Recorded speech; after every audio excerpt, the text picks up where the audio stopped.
Assalamualaikum warahmatullahi wabarakatuh. Waalaikumsalam warahmatullahi wabarakatuh. Alhamdulillahirabbil alamin. Assalatu wassalam ala asrafil anbiya'i wal mursalin wa ala alihi wa ashabihi ajmain. Amma ba'du. Pertama-tama marilah kita panjatkan puja dan puji syukur kita kehadirat Allah Subhanahu wa taala yang telah memberikan kita rahmat dan karunia-Nya sehingga kita dapat berkumpul pada kesempatan ini. Salawat serta salam tak lupa kita haturkan kepada junjungan alam Nabi besar kita Muhammad SAW yang telah membawa umatnya dari zaman kegelapan menuju zaman yang terang benderang. Teman-teman semua, pada kesempatan ini saya ingin menyampaikan sebuah pidato dengan tema kondisi alam. Jika kita perhatikan, bumi kita ini dari masa ke masa, dari generasi ke generasi terus berubah, terutama dari segi kualitasnya. Mengapa demikian? Coba kita buka memori ke belakang. Dulu, yang namanya cuaca itu dapat kita prediksi. Kapan terjadinya hujan, atau bulan apa kita akan mengalami musim hujan, kapan kemarau datang, itu dapat kita perkirakan. Tapi sekarang, coba kita lihat. Pada era ini, kita tidak dapat memprediksi kapan terjadinya hujan, kapan terjadinya kemarau, semuanya terjadi dengan tiba-tiba, tanpa kita ketahui, tanpa kita bisa prediksi. Kita tidak tahu. Selain itu, cuaca sekarang juga terasa semakin panas. Hal ini disebut dengan efek pemanasan global. Ada beberapa hal yang mempercepat pemanasan global. Salah satunya yaitu semakin banyaknya gas-gas rumah kaca yang mengakibatkan efek rumah kaca. Mungkin waktu masih di bangku sekolah dulu kita pernah mendengar dari bapak atau ibu guru kita bahwa efek rumah kaca dapat semakin parah apabila semakin banyaknya polutan di udara. Misalnya seperti gas karbon dioksida, metana, dan sebagainya yang berterbangan di atmosfer sehingga menyerap dan menahan energi panas matahari. Hal inilah yang mengakibatkan semakin panasnya cuaca di bumi ini. Jika kita analisis lebih jauh, mengapa gas karbon semakin banyak di udara? Ya karena aktivitas manusia yang semakin banyak. Misalkan, seperti membakar sampah, asap-asap dari pabrik, asap dari kendaraan. Hal itu yang menyebabkan semakin banyaknya polutan di udara. Apakah masalahnya hanya sampai di situ? Tentu tidak. Masalah terbesarnya bukan itu. Masalah terbesarnya adalah hilangnya kesadaran kita dalam mencintai alam ini.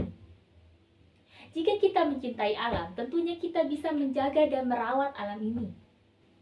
Caranya misalkan seperti menanam pohon, agar bisa mengurangi gas-gas karbon yang ada di alam ini. Setidaknya dengan menanam pohon, kita bisa mengurangi gas karbon yang ada di alam ini. Pohon bisa menggunakan gas itu untuk berfotosintesis. Pohon dan tanaman lainnya adalah bagian penting dari alam ini yang harus kita jaga dan kita lestarikan. Hal ini demi kebaikan kita sendiri dan juga demi kebaikan umat manusia. Tanpa adanya pohon, bumi ini akan semakin panas karena tidak ada yang menyerap gas-gas karbon itu. Selain itu, lereng-lereng di bukit mungkin akan mudah mengalami longsor. Kemudian tanpa adanya pohon, cadangan air tanah akan cepat habis.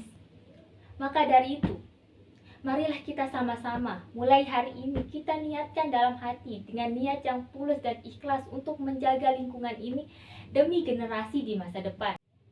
Bagaimana caranya? Lakukan apa yang kita mampu. Dengan menanam pohon, tidak membakar sampah, itu sudah menunjukkan kita kalau kita itu mencintai alam ini. Mari kita jaga alam ini, mulai dari lingkungan tempat tinggal kita masing-masing. Dengan kita menjaga lingkungan, maka alam pun akan terjaga, maka alam pun akan menjadi lebih baik, dan bumi pun akan menjadi lebih baik.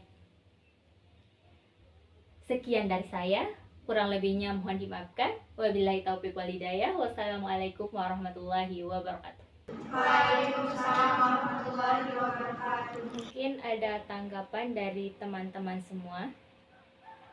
Mungkin dari saudari Indah. Menurut tanggapan saya, apa yang Anda sampaikan itu sudah jelas sekali. Cara penyampaian Anda juga sudah lugas.